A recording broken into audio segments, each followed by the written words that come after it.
Un deuil impossible, une émotion trop lourde à porter.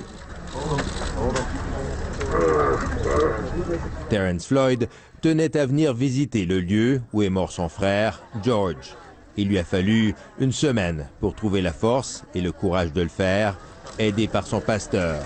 Comme un long chemin de croix où chaque pas coûte, il s'avance lentement vers la fresque peinte sur un mur adjacent.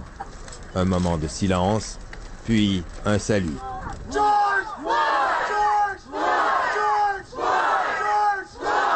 Acclamé, soutenu par la foule, le frère éploré reprend sa marche vers l'endroit où George Floyd a poussé son dernier souffle sous le poids d'un policier blanc.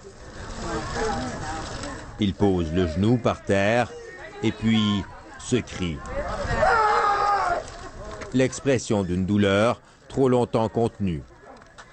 Terrence Floyd est venu à Minneapolis parce qu'il avait besoin de sentir la présence de son frère.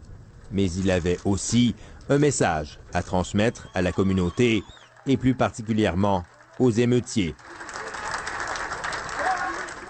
What are y'all doing? Y'all doing nothing. Because that's not going to bring my brother back at all. Ce que vous faites ne sert à rien, dit-il. Ça ne va pas ramener mon frère. In every case of police brutality, à chaque cas de brutalité policière, poursuit-il, c'est toujours pareil. Vous protestez, vous détruisez des trucs, mais rien ne change.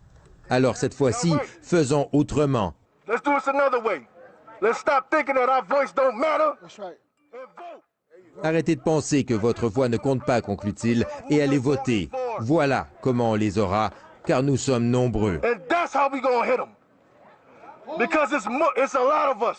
Des mots qui font mouche dans une communauté depuis trop longtemps vidée de tout espoir. Une riposte par les urnes donc, mais aussi en justice. La famille de George Floyd exige que soient inculpés de meurtre les 4 policiers responsables de sa mort et présente à l'appui ce rapport d'autopsie indépendant accablant. The evidence is consistent with mechanical asphyxia. George Floyd est mort par asphyxie, conclut le médecin légiste. C'est un homicide. Pour l'avocat de la famille, une conclusion s'impose.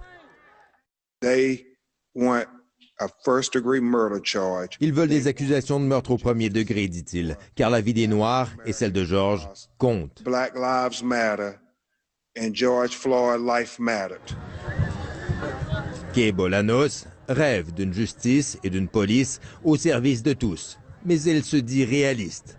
Alors, elle a emmené ses 3 enfants sur le lieu du crime pour les préparer au monde dans lequel ils vont grandir. On ne veut pas les exposer à ça, dit-elle, mais c'est la réalité de notre société. Il faudra du temps, pense-t-elle, avant que les choses changent, et d'ici là, malheureusement,